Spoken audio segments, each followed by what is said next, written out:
5 अनाथ बेटियों की जालिम चाची। विकास घर में मिट्टी के पैर छपाते हुए घर के अंदर आ जाता है। विकास भैया, आप हमेशा ही ऐसे करते हो। देखो ना, मैं भी पोंछा लगा ही रही थी और आपने सारे में मिट्टी के पैर छाप दिए। ये मेरा घर है और मैं जैसे मर्जी आऊंगा। तुम होती कौन हो मुझे ऐसा बोलने वाली?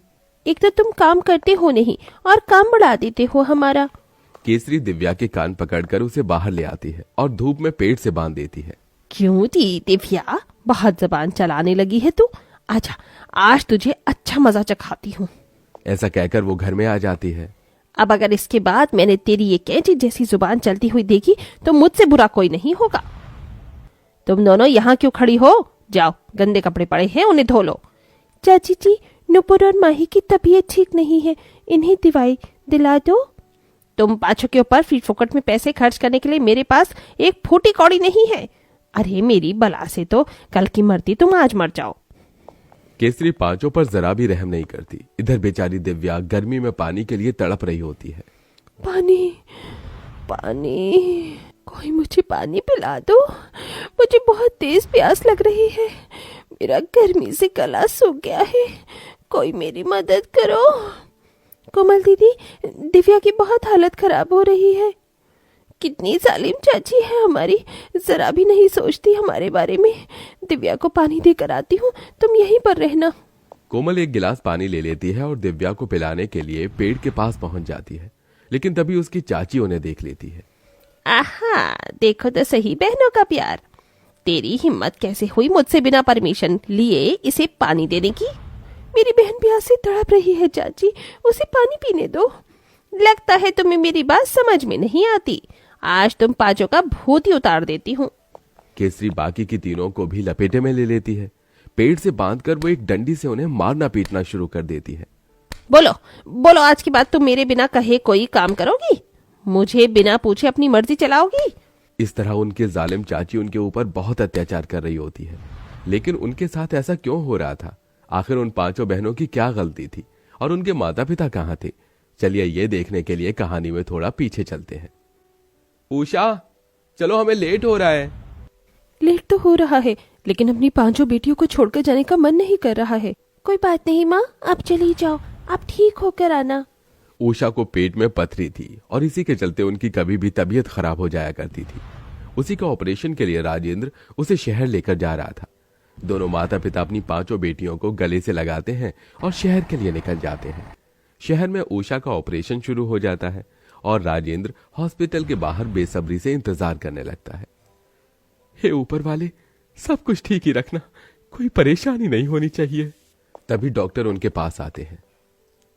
ऑपरेशन सक्सेसफुल हो गया है, आपकी पत्नी को अब कभी पेट में दर्द नहीं होगा। यह सुनते ही राजेंद्र बहुत खुश होता है और अपनी पत्नी से मिलने उसके पास जाता है। उषा, मेरी डॉक्टर से बात हो गई है, कल तुम्हें डिस्चार्ज मिल जाएगा, फिर हम वापस अपने गांव अपनी बेटियों के पास पहुंच जाएंगे। इससे पहले कभी अपनी बेटियों से दूर नहीं हुई हूँ, मुझे बहुत बुरा लग रहा है। बस ये रात बीत जाए। उस रात उषा हॉस्पिटल में अपने बिस्तर पर लेटी होती है और उसके बराबर में एक कुर्सी पर राजेंद्र बैठा होता है। लेकिन अचानक से बहुत तेज भूकंप आता है और अस्पताल की पूरी बिल्डिंग गिर जाती है। इसी के चलते उषा और राजेंद्र भगवान को प्यारे हो जाते हैं। चाचा, चाचा, आप रो क्यों रहे हो?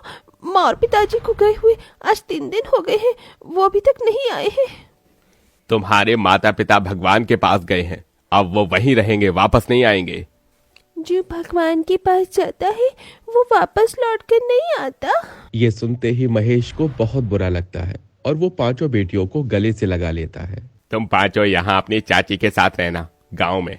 मुझे काम नहीं मिल रहा और मुझे अब तुम 5 की शादी भी करनी है। उसके लिए मुझे पैसा भी जोड़ना होगा, इसलिए मैं शहर जाऊंगा और वहां काम करूंगा।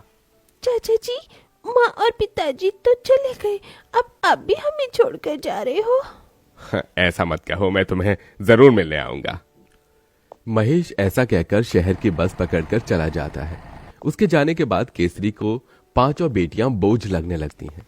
फ्री फोकट के खाने को तुम 5 को नहीं मिलेगी। इस घर में अगर खाना खाना है तो घर के काम करना होगा।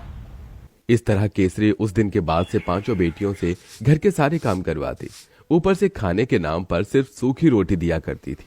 दीदी, मेरे पेट में भूख से दर्द हो रहा है। चलो मैं चाची से खाना मांग लेती हूँ। कोमल अपनी चारों बहनों के लिए खाना लेने जाती है। चाची, आज खाने में बिरयानी बनाई है, हमें भी खाना दे दो, बहुत तेज भूख लगी है। शक्ल देखी है तूने अपनी आईने में?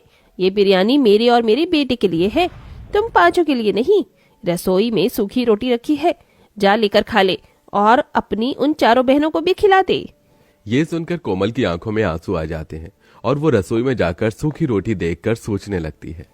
इन सूखी रोटियों को हम कैसे खाएंगे? हमारी चाची कैसी है, खुद बिरयानी खा रही है और हमें ये सूखी रोटी दे रही है।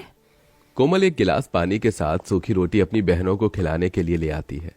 नहीं दीदी, सूखी रोटी से पेट में दर्द होता है। बहनों, हमारे पास और कोई चारा नहीं है। उस दिन नूपुर, दिव्या और माही तीनों ही सूखी रोटी नहीं खाती। इसी के चलते काजल और कोमल भी भूखे रहते हैं। आधी रात को उन पांचों को भूख का दर्द होता है। क्या फ्रिज में अभी भी बिरयानी होगी? हाँ, चाची ने रखी थी। मुझे पता है तुम सभी का बिरयानी खाने का मन कर रहा है। चलो तुम यही रखो, मैं चुपके से बिरयानी चुरा कर लाती हूँ। कोमल बिरयानी के लिए रसोई में फ्रिज के पास पहुंच जाती है। वो फ्रिज से बिरयानी जैसे ही बाहर निकालती है, उसी वक्त उसकी चाची उसे देख लेती है। अच्छा, तो ये बात है, तुम्हारी ये चोरी आज पकड़ी गई। आज तुम्हें मुझसे कोई नहीं बचा सकेगा। केसरी एक डंडा लेती है और बहुत बुरी तरीके से कोमल को उसी वक्त पीटना मारना शुरू कर देती है। कोमल बहुत तेज चीखती है। उसकी चारों बहनें उसकी आवाज सुनकर रसोई में पहुंच जाती हैं। केसरी उन्हें भी मारती है। आज के बाद अगर खाने की चोरी की ना तो मुझसे बुरा कोई नहीं होगा। चली जाओ यहाँ से। पांचों बहनें रोते हुए गौशाला में आ जाती हैं। दीदी, हमारी चाची इतनी जालिम क्यों है? उन्हें हमारे ऊपर तरस नहीं आता? जब हमारे माता पिता है ही नहीं तो हम यहाँ क्यों रुके हैं? दीदी, यहाँ से बहुत दूर चलो, भाग चलते हैं यहाँ से। लेकिन कहाँ जाएंगे? ना तो पैसा है और ना ही सर पर छत। दीदी, हमारी किस्मत हमें जहाँ लेकर जाएगी हम वहीं चले जाएंगे, बस आप यहाँ से भाग चलो। उस रात पांचों बहनें अपनी चाची के घर से भागने का सोच लेती हैं। वो केसरी के सोते ही दरवाजे से छुपकर बाहर निकल आती हैं और भागना शुरू कर देती हैं। भागते भागते वो बहुत दूर पहुंच जाती हैं। आज की रात इस पेड़ के नीचे ही सो जाते हैं, कल देखेंगे। अगले दिन जब सवेरा होता है तो अपने आप को रेलवे स्टेशन की जगह पर पाती हैं। रेलवे स्टेशन पर उनके पास भीख मांगकर गुजारा करने के अलावा और कुछ नहीं था। भीख मांगने से अच्छा है कि मैं खुद से कुछ काम करूं। वो देखो, वो आदमी लोगों के जूते साफ करके पैसे कमा रहा है, मैं भी यही करूंगी। इस तरह कोमल एक कपड़ा और कुछ जूते साफ करने का सामान लेकर बैठ जाती है, जिसके बाद वो लोगों के जूते चप्पल साफ करके पैसे कमाती है। अब मेरे पास पैसे हैं, मेरी बहनें जो खाएंगी मैं उन्हें खिलाऊंगी। गरीब बहन एक रेस्टोरेंट के बाहर जाने वाली होती हैं, लेकिन वहां का सिक्योरिटी गार्ड उन्हें भगा देता है, जिसके बाद वो एक ठेले पर जाकर समोसे खाती हैं। ऐसे ही धीरे धीरे काजल भी रेलवे स्टेशन पर पानी बेचने का काम शुरू कर देती है और साथ में दिव्या न्यूज़पेपर बेचने का काम करती है। तीनों बहनें मेहनत करके पैसा कमाती हैं और अपने लिए एक किराए का घर ले लेती हैं। वक्त के साथ वो बड़ी हो जाती हैं, जिसमें से नूपुर और माही पढ़ाई कर रही होती हैं और तीनों बड़ी बहनें काम करके घर चलाती हैं। एक दिन रेलवे स्टेशन पर महेश कोमल को देख लेता है। क्या तुम कोमल हो? चाचा जी, आप यहाँ? महेश कोमल को गले से लगा लेता है। मेरी बेटी, मैंने तुझे कहां कहां नहीं ढूंढा। अपने चाचा को देखते ही कोमल रो पड़ती है और रोते रोते अपनी चाची के किए जुल्म बताती है। और फिर चाचा जी, हम यहाँ भाग कर आए। हम तीनों बहनों ने मेहनत करके पैसा कमाया और दोनों छोटी बहनों को पढ़ाया। तुम्हारी चाची ने तुम्हारे साथ ये सब किया, मुझे तो पता ही नहीं था। उसे उसकी सजा जरूर मिलेगी। मुझे माफ कर देना बेटी, मैं तुम्हारी परवरिश तो नहीं कर पाया, लेकिन अपना वादा जरूर पूरा करूंगा। तुम पांचों की शादी मैं करूंगा क्योंकि तुम मेरी बेटी हो। चलो मेरे साथ घर। महेश उन पांचों को घर ले आता है, जहां महेश केसरी से कहता है, तुम इंसान हो या फिर जल्लाद, इन मासूम लड़कियों के ऊपर तुमने इतने जुल्म कैसे कर सकती हो? तुम मेरी पत्नी कहलाने के लायक नहीं हो। निकल जाओ इस घर से, ये घर इन पांचों का है। ये सुनते ही केसरी के पैरों तले जमीन खिसक जाती है और वो रोते हुए कहती है, मैंने इन पांचों के साथ बहुत बुरा किया, लेकिन मेरे बारे में तो सोचो। इस बुढ़ापे में आकर, लेकिन अब मैं कहाँ जाऊंगी? मेरा बेटा भी मुझे छोड़कर चला गया। मुझे माफ कर दो बेटियों, मुझसे बहुत बड़ी गलती हो गई। कोई बात नहीं चाचा जी, हम चाची को माफ करते हैं, आप इन्हें इस घर से मत निकालो। जिसके बाद जिस घर में वो रह रहे थे वो घर भी उन पांचों बहनों के नाम था। महेश उनके लिए लड़का देखता है और पांचों बहनों को उन्हीं के पिता के घर से खुशी खुशी विदा करता है। जिसके बाद अब पांचों बहनें अपने अपने ससुराल में खुशी खुशी रहने लगती हैं।